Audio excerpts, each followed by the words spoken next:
What's up, everybody? Hope everyone's had a great rest of their day so far. Let's talk about some news regarding the University of Miami football program. The game against UAB, it was supposed to be on a Saturday right after the Wagner game. It will be moved to Thursday, so that's like 5 days after the Wagner football game. The good thing about that is the following week after we play UAB, we go to East Lansing to take on Michigan State. So we get a couple extra days of practice, of rest, to go into East Lansing. I think that is a huge test for us. When was the last time we beat a non-conference Power 5 opponent on the road? I would love for you guys to answer that question for me, because I'm thinking right now, and I'm scratching my head a little bit. So it's been quite a while. I think possibly Texas A&M with Randy Shannon in 2006, 2007 could have been the last time, but it's been quite a while nonetheless. So it will definitely be a big test.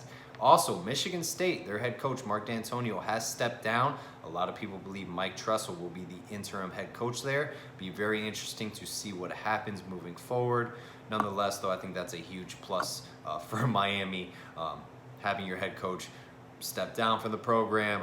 I think Miami will come out with the victory, but we are very, very far away from even doing season predictions and even outcomes of football games. So you never know what could happen in college football. Wanted to talk real quick about the Reid interview on XL Primetime. If you guys haven't heard it, I highly recommend you guys check it out.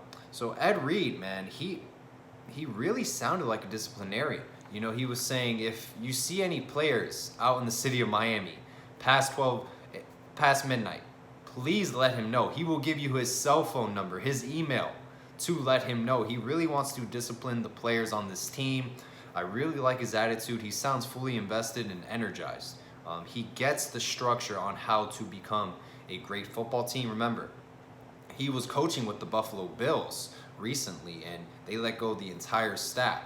And he was saying it from day one, we're all going to be let go. He was writing it on the wall, telling his coaches, fellow coaches, you know, that things are going south with this organization if we don't make the proper adjustments, proper changes. So I think he's a true leader, and I think it's really going to show in the locker room. And moving forward, one thing I do want to see is we tend to lose one game and then we lose 3 in a row, 2 in a row. I would like to stop the bleeding. If we lose a game against a Pittsburgh, an opponent that is not as talented as us, I would like us to just dominate the next week, something I haven't seen in quite a while. At Miami, we tend to lose games in streaks. So that's just something I would like to see moving forward, and I truly think Reid was a positive hire in the right direction. So great job once again, Coach Manny Diaz, outstanding job this offseason. All right, National Signing Day. Not early National Signing Day. The original National Signing Day is tomorrow, guys.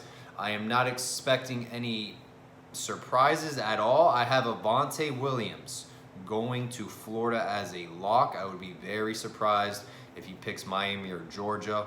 So just want to let you guys know how I feel about that situation. But like everything in life, Ricky Williams, he was going to declare early for the NFL draft, gets on stage, and everything changed from then on out. So everything can change in a blink of an eye, guys. Remember, this is just a human being making a decision, and we all make last-second changes. So we'll see what happens, but as of right now, I think Avonte Williams ultimately will be a Florida Gator.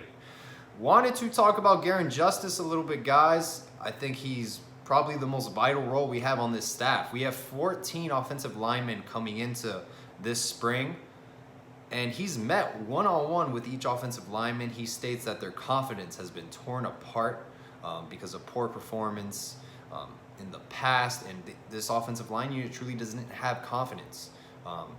They don't believe in themselves, so I really am hoping that Garen Justice really can improve our offensive line. I know we're the worst in the nation, but just get their confidence up. You know, I remember hearing from Andrew Ivins saying that Navon Donaldson, he would have one bad game and he'd go back into his shell because he wasn't confident in his abilities, and coaches like Stacey Searles would just rip him apart, just giving him low self-esteem and not building up his confidence. So it's going to be interesting to see how this unit responds with Garen Justice. But one positive thing Andrew Ivins did say was that an offensive lineman recruit who was on campus, his parents directly told Andrew Ivins out of nowhere, saying, "We love Garen Justice as a person. He comes across as a really nice guy, and we get a 180 vibe compared to what we got with Butch Berry. They didn't get the same vibe that Butch Berry was a nice guy. Garen Justice is a genuine nice guy, is what the offensive line parents were saying regarding Garen Justice. So I thought that was pretty cool to hear. But anyways, guys, we got to get this offensive line group coached up, because this is our backbone of the offense, is our offensive line, and we're only going to go as far as our offensive line goes. So we'll see what happens regarding that. Hope everyone has a great rest of their week, and I will be trying to make videos daily as the days go by. Hope everyone has a great day, guys. Go Canes.